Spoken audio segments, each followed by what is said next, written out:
네, 어제 저녁입니다. 서울 반포대교를 달리던 포르쉐 차량이 다리 아래로 떨어져 2명이 다쳤습니다. 그런데 알고 보니 단순 교통사고가 아니었는데요. 화면으로 확인해 보시죠. 네, 어젯밤 8시 40분쯤 자전거를 타고 반포대교 아래를 지나던 한 시민이 촬영해 제보한 영상인데요. 갑자기 다리 위에서 검은색 차량이 굴러 떨어집니다.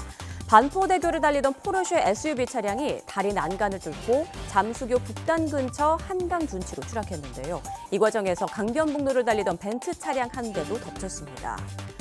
자, 강변대교 아래로 떨어진 포르쉐 차량 보고 계신데요. 차체가 아예 뒤집힌 모습이죠. 사고를 낸 30대 여성 운전자는 타박상만 입고 멀쩡한 것으로 전해졌는데 사고 현장에 펼쳐진 광경이 심상치 않습니다. 저희 YTN이 촬영한 사고 현장 화면인데 자세히 보면 프로포폴이라고 적힌 약병과 약물이 채워진 일회용 주사기, 또 혈관에 삽입해서 쓰는 의료용 관까지 나뒹굴고 있습니다. 그 양이 어마어마합니다. 모두 추락한 포르쉐 차량에서 무더기로 쏟아져 나왔습니다. 결국 포르쉐 운전자인 30대 여성은 마약 혐의로 경찰에 체포됐습니다. 네, 차량이 추락하는 장면 너무도 아찔한데 그래도 큰 인명피해는 없었던 것 같아요. 그나마 진짜 천만다행인 상황이 아닌가 싶습니다. 이 포르쉐 차량을 운전하던 30대 여성 운전자뿐만 아니라 지금 밑에서 피해를 당한 차량도 있어요. 그러니까 둔치다 보니까 차량이 들어갈 수가 있고 거기에 있던 다른 수입 차량 운전자가 타고 있다가 그야말로 청천벽력 같은 일이 벌어진 거거든요. 예. 위에서 갑자기 차량이 떨어진 거 아닙니까? 그런데 이 두 차 운전자 모두 큰 피해 없이 단순한 타박상 정도의 경상에 그친 것 같습니다. 어제 8시 40분쯤에 이렇게 반포대교 난관을 뚫고 잠수교 인근 한강 둔치로 차량이 떨어진 건데 말씀드린 것처럼 이 운전자는 약물에 취한 상태였던 걸로 추정이 되고 있고요. 경찰이 긴급 체포한 상태입니다. 네, 약물 말씀을 해주셨는데 사실 더 논란인 게 이 차량 안에서 일회용 주사기라든지 프로포폴의 어떤 병 같은 그런 약물들이 발견이 된 거잖아요. 예, 맞습니다. 어제 그 사고에서 앞서 영상에서 봤던 것처럼 이 차량 안에 굉장히 많은 양의 프로포폴이라든지 일회용 주사기 이런 것들이 있었고 또 빈병도 있었다는 겁니다. 그러다 보니까 이 프로포폴 같은 경우에는 향정신성 의약품이기 때문에 국가에서 굉장히 엄격하게 관리를 합니다. 그래서 사용 내역 같은 경우에는 이 마약류 통합 관리 시스템에 입력을 하게 돼 있고 누구에게 사용했는지 이런 것들도 굉장히 꼼꼼하게 기재를 하도록 되어 있는 그런 약물인데 이것이 이렇게 무더기로 취득이 되었다라고 한다면 어떻게 취득했는지 이런 부분들에 대해서도 굉장히 수사가 필요하다 이런 얘기가 나오는 그런 상황인 겁니다. 네, 이번 사건으로 차량 석 대가 잇따라 파손되기도 했다라는 말씀 전해드렸는데 이 부분에 대한 보상은 어떻게 되는 건가요?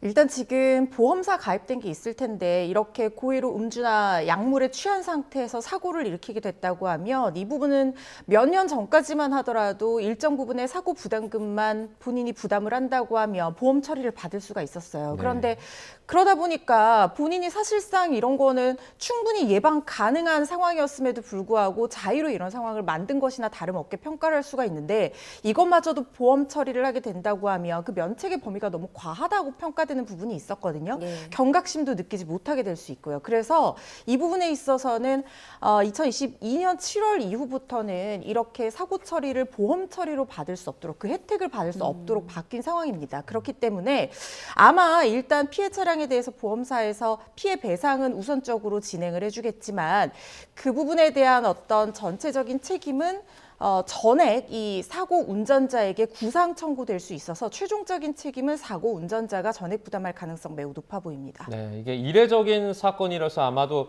경찰이 살펴볼 부분이 많을 것 같은데 사고 경위는 물론이고요. 이 부분도 있을 것 같아요. 그 차량 난간 있잖아요. 난간이 그 강도를 버티지 못한 뭐 이런 부분도 좀 이슈가 될 수 있을 것 같아요. 예, 일단 여러 가지 이슈가 있을 것 같습니다. 지금 우선은 이 경찰에서는 마약류 관리법 위반, 약물 운전을 했지 않습니까? 그렇기 때문에 마약류 관리법 위반 그리고 이 도로교통법상 약물 운전 이 두 가지 혐의를 지금 조사를 하고 있는 것으로 보이는데 이 외에도 투약을 하게 된 경위 자체도 이제 필요한 부분이 있습니다. 그리고 이것을 어디서 구했는지 이것까지도 확인을 해야 되는 부분이 있거든요. 이게 이 앞서 말씀드렸던 것처럼 프로포폴 같은 경우에는 이분 임의로 취득할 수 있는 그런 약물이 아니기 때문에 이 불법이 연관돼 있을 가능성이 크다 이렇게 볼 수가 있어서 이것을 이제 확인하지 않을까 생각이 되고, 그리고 말씀 주셨던 것처럼 이 난간 부분에서 난간이 일단은 충돌이 되고 그 다음에 차량이 이제 추락한 거지 않습니까? 그렇다고 한다면 이 난간이 왜 버티지 못했는지 이 강도에 대해서도 검토가 될 텐데, 이것을 이제 난간 같은 경우 방호 울타리라고 합니다. 그리고 이 방호 울타리가 이 어떤 도로 상황인지에 따라서 이 여건에 따라서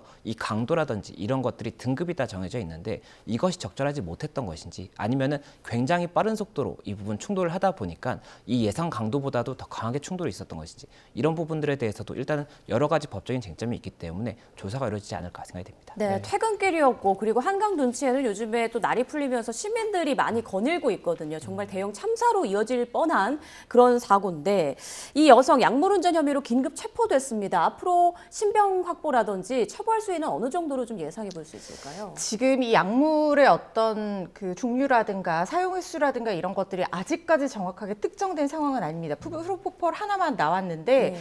이 여성이 지금 투약하게 된 경위라든가 약물을 구하게 된 어떤 경위들, 그리고 추가적으로 더 투약한 다른 약물이 있다고 하면 그 부분까지도 수사가 진행될 가능성이 있거든요. 그리고 전과가 있는지 여부도 판단 요소에 굉장히 중요합니다. 초범이고 만약에 처음 이런 일이 있었다라고 하면 집행유예 수준에 그칠 수도 있지만, 만약에 반복적인 남용 전과로 인정될 수 있는 만한 부분이 있고 투약의 횟수라든가 이 양이 상당하다라고 하면 이 부분은 실형 가능성도 배제할 수는 없겠습니다. 네.